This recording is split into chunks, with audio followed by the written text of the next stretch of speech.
It's finally here, ladies and gentlemen, the game that a lot of Pokemon fans were waiting for and finally are getting. A dedicated game that focuses on Pokemon competitive battling. Pokemon Champions is finally here and I want to talk about it. This is your Thursday video here at Keeping Up with the Nerds.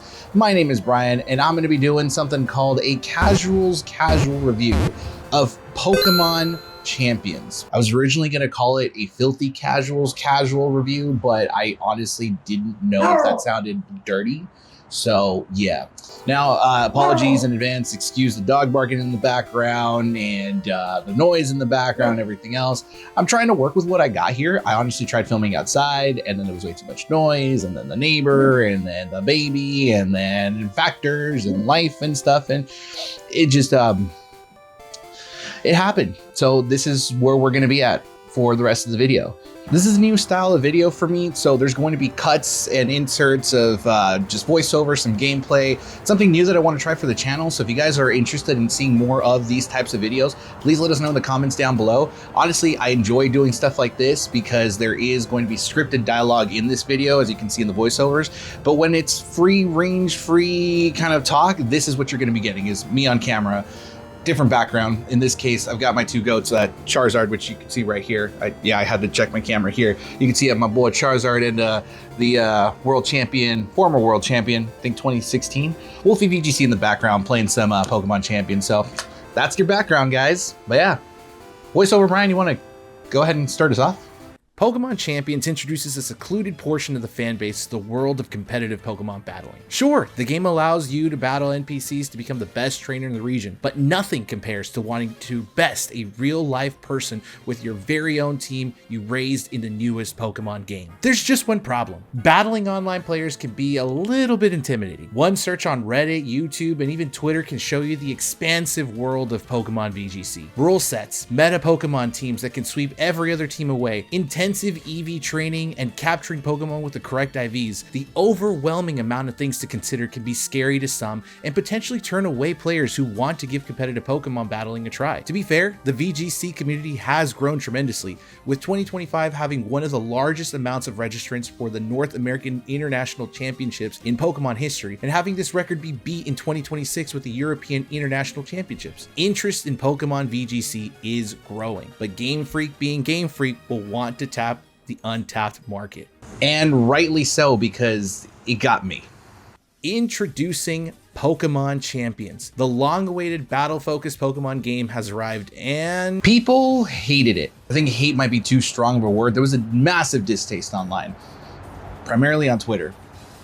And I can see why. Having played a couple hours of this game already, I can somewhat agree. The graphics look wonky and choppy at times, the menus can be a bit overwhelming to go through, and you're not really given an idea of what Pokemon can even be in the game. The game released with a limited amount of Pokemon to choose from, and understanding which ones were included was never really clear to begin with. Look, it was a rough start for sure, but I slowly started to understand why things like the tutorial were split the way they were. The game's job was to reintroduce Pokemon and reintroduce from a different perspective. Teaching players the basics of terrain, status effects, and priority moves help accommodate players to mechanics that were never used in the main game. With this in mind, my interest was locked in. Approaching this like a TCG and not a VGC helped me find interest in the mechanics, and I wanted to learn more about the Pokemon team building mechanic to progress up the rank ladder. The first night of true battling, I found myself not sleeping because my mind was racing, wanting to figure out which Pokemon worked well together. Could I bring my favorite Charizard from Fire Red into this team and make it be a champ? I don't know, but I sure want to try. To quickly go over some of the stuff that's in this game, just kind of freely talk about it. Mechanically, the game works. It's as simple as possible, but also lets the complexity of Pokemon battling shine. When you're trying to get into a battle, it's as easy as just clicking two options and that's it. Now, when you're battling, that's a completely different story. But the menu layout, the menu, not button, I was gonna say button menu, but the menu layout is pretty simple. You've got your three options, I wanna say, which is battle, no, two, excuse me, because you can't even run or use items here. You've got your battle and your Pokemon switches. From there, you have an extensive amount of options to basically look at everything from terrain, the amount of turns that you have with a terrain or status effect or weather condition, to the description of what a certain move does and how much damage could do and what other effects it has. with other things as well, such as the Pokemon recruitment system. You basically get the chance to have a new Pokemon join your party every 22 hours, which is great. You can either permanently add them to your team or just recruit them for about a week's period to test them out. There's going to be a lot of online talks in terms of which Pokemon to keep and which Pokemon to use for a week. I really think that the feature of keeping and letting Pokemon go after a week is designed for the casual market who may not know too much about Pokemon. You see a really cool Pokemon on screen and you can't really afford to put them on your team because you don't have enough battle points or the currency that's being used in the game. Then you just rent it out for a week and test them out and see what happens.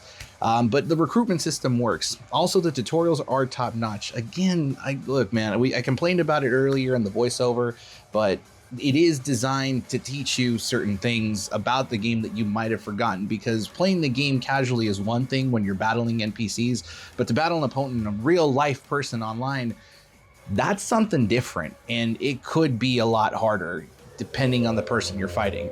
Personally, I forgot that burn effects actually lower your opponent's attack stat by a third. So yeah, that's something that I learned or had to relearn off these tutorials.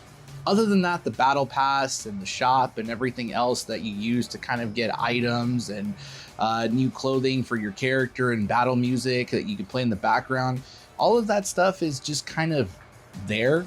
I will say that the menus tend to be a little bit overwhelming, specifically if you don't know what you're looking for. But Battle Pass, pretty straightforward. You have one of two options. You can either do the free run, which is every other item is free, or you can purchase it for $10 and just keep playing. As far as what I've been seeing, one winning battle gets you a full level of the Battle Pass. So I think that 30 days is more than enough, and 30 days is the time for a season. So I really do think that it is more than enough time to complete 50 levels of the Battle Pass. And from what I've been seeing, certain items in the Battle Pass are there so that you could easily get them without having to worry about purchasing them with the battle points. And, you know, certain items as well that may be exclusive to the Battle Pass, clothing items specifically. Players with Pokemon Home will have a clear advantage, but I can't really see players not already in the ecosystem picking this game up. The game is in a good place for now, with rule sets and restrictions that allow players to build around common Pokemon found in the game rather than legendary and mythical ones. I can see this game growing positively if new additions are added with new players in mind. Now I'm going to go ahead and wrap it up with a conclusion here, just because I feel like you can pretty much find reviews and in-depth analysis from multiple different videos. This is more of my analysis of someone who barely has any time to play video games at this point and really just wants to enjoy Pokemon differently. The dream is to one day competitively put myself out there. You know, how cool would it be to join an international tournament or even a local and, I don't know, like be good enough to partake some of the younger trainers that are out there. Not to say I'm old, I'm in my early 30s, you know, calm down, I'm not old, I'm not an unk yet, all right, relax. But that's the hope, and I feel like this game is doing a service to the casual market. If people are going to complain that this game oversimplified Pokemon by not allowing you to EV, IV train, there's not a lot of restricted and legendary Pokemon in there, the Pokemon pool that you can pull from is not as extensive, I just want to remind that market that you want the market to reintroduce players. This kind of reminds me of a time when Yu-Gi-Oh! Wanted to reintroduce certain cards into the market that became way too expensive, and so they re-released prints of them, and it ended up dropping the value of certain cards. Yes, you're going to get your hardcore market pissed off over the fact that, oh wow, these cards are now, you know, available to everyone, and I had to pay what, 50 to 60, 70, even $100 for these cards, while other people can only purchase it for like what, $2, $3? Yes, fine. Get mad that you lost money over a card, but at the same time, you're now allowing a new market to come in, which means that there's going to be a bigger interest and bigger pull for these people to stay in this VGC area of Pokemon. Overall, I think it's a good thing. I don't really see Pokemon going in a negative direction unless this game stops all its support, which is what I don't want. The game is in a good place. We have a small pool of Pokemon that allows certain people to experiment and even practice with some of their favorites. For example, you have your Kanto starters in there, and you know, Blastoise, Venusaur, and Charizard X and Y tend to be one of the most popular Pokemon. especially with teams kind of being built around that. So you have a market that's able to play with a small pool and not be overwhelmed. If Pokemon Champions decides to introduce a deeper pool, now you're introducing restricted Pokemon, legendary, mythical, whatever you want to call it, you're going to scare off that market. So to basically keep the market you have now, you want to slowly bring in the more overwhelming factors. At least that's how I see it. Overall, the game is in a great state. It could be better, and I understand that they're going to be working on making the game accessible for cell phone users, so people that are going to be playing on their cell phones. They also should be formatting it for the Switch 2 version, because from my understanding, this was created specifically for the Switch, which is what I have. But if this game gets constant support and updates and doesn't lose its traction, then we should be seeing this market stay, and that's the hope. I mean, at the end of the day, Game Freak wants to make this the game for competitive play when it comes to international tournaments and Worlds, now that they're going to be having it over in San Francisco, I think later this year. So we'll see what happens. But yeah, that's my casual review of Pokemon Champions. If you guys like the video and want to see more of this kind of format in our channel, please let us know in the description down below. As always, you guys can catch our podcast every Wednesday at 12 here on YouTube or on audio platforms, wherever you listen to podcasts. We're going to be focusing on a couple other things as well, so don't expect this to be a weekly thing. It's just whenever we feel like we need to review something, and Pokemon Champions is it, since I'm really the Pokemon guy amongst my group of friends. It'd be fun. As always, like the video, share the video, subscribe, leave a comment down below if you guys think that Pokemon Champions is doing a good job, or do you think it'd be better? I mean, it could always be better, but I don't know. We'll see. With that said, we'll see you guys in the next video. Keep an eye out for the podcast next week on Wednesday, and another video next Thursday here, Keeping Up with the Nerds.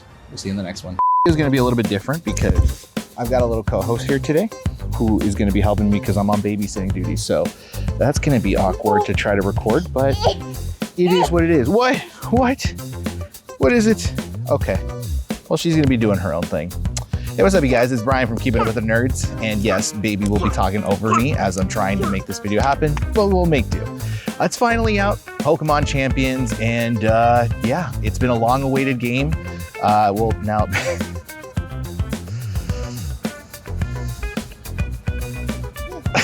Are you checking?